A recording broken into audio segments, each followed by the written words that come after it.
The adults are usually more bronze, smaller ones are lighter in color. All sizes have spots on the tail, some having many on both sides.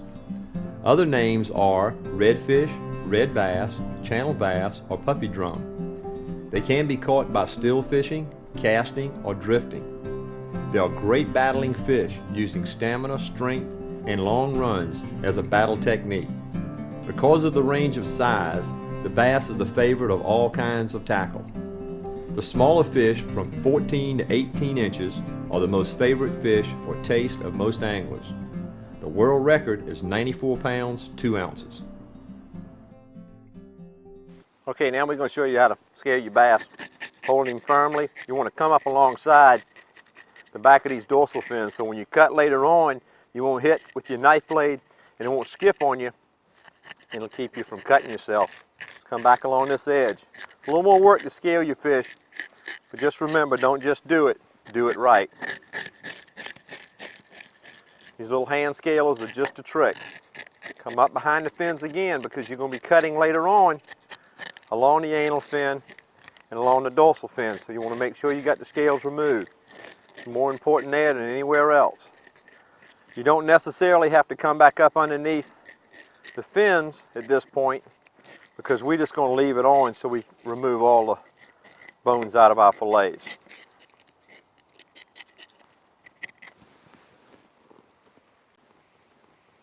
You want to take the gill, you just cut behind it, stick your thumb up, push your knife back, and just twist it out. Cut it down. That's if you want to leave the head on for baking. Then to start to remove the entrails, just press straight in, pull back above the anal fin, then you just rake up and take out the entrails. This next segment, we're going to show you how to clean a spot-tailed bass, is what we call it here in Savannah, Georgia. Other areas call it a redfish, like down in Florida, and it's also called a red drum. The next thing we're going to do is we're going to take and we'll show you how to remove the head by turning around. We'll get rid of the collarbone. Just cut down, turn it over, pick your fin up, come back on the other side, and cut through. Now you remove the head with the collarbone, and when you come back to remove your fillet later on, you won't have to worry about any of this collarbone when you go to serve it. Okay, now we're going to press down our left hand, come back, and just move it right along the edge. Hold it again, pull your thumb back with the meat, come back down on the other side of that vertebrae.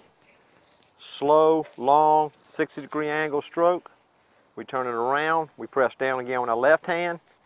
We come right along the edge of that anal fin. That's why it's important to get the scales off, so your knife can work along and it won't jump.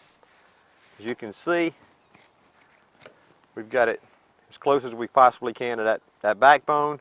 We haven't let the meat stay trapped between the underneath part of the blade and the backbone by letting it ride on top of that vertebrae. Now we're going to show you how to take the other side of the fillet off. First thing we're going to do is press down with our left hand, cut right above our anal fin. Hold the knife edge along your fin and just pick up with the tail and pull that right off of there.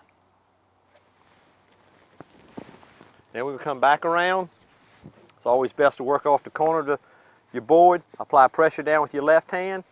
Take the curved part of your knife, cut right between the top part of your flesh and your fin. And just come right on inside, putting pressure down slightly on the bone. Draw right on the other side of our dorsal fin. Then we want to come back and just roll the knife down. One swift cut. And we removed our backbone from our other fillet. Okay, now we're going to take the smaller bones off the inside just by coming and turning our knife edge up. Again, pull back, let the knife blade just rub along the bones. Come down about 3/4 of the way. Then you come on the other side, score a little line on top till you feel your knife blade come through, touch the bones, and then just pull them right on out.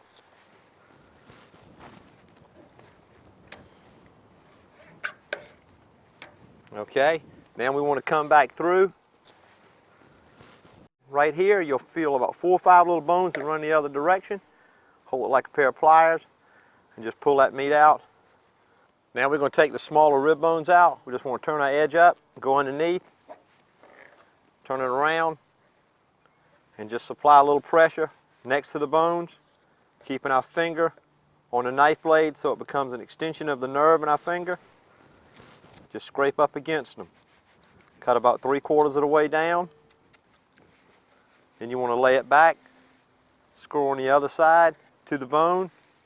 Use your fingers as a pair of pliers and just pinch it, pull it right on up. Now the next thing we want to do, turn your fish around. Right up in this top center section, there are a few bones that run back on the other direction. You want to cut on both sides of them. Reach up, pull them out. There you have all your bones removed. And now the next thing we're going to do is skin the fillet. Alright, now we're going to remove the skin. We told you, hold your fingers toward the tip of the tail. Apply a little pressure till you can get a good grip on the skin. And then it's a little seesaw motion back and forth. And then when you finish, you'll take in all the meat real close to the skin, as you see here. Nice pretty fillet. We'll do the other side, show you one more time. Lay it down. Hold the tip of the tail a little bit with your finger. Cut down to the flesh. And get it moving on this one. They don't always go so easy. Once you get a good grip, just get a little seesaw motion back and forth.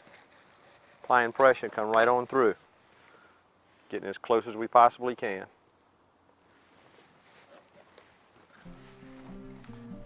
And we're ready to cook them up.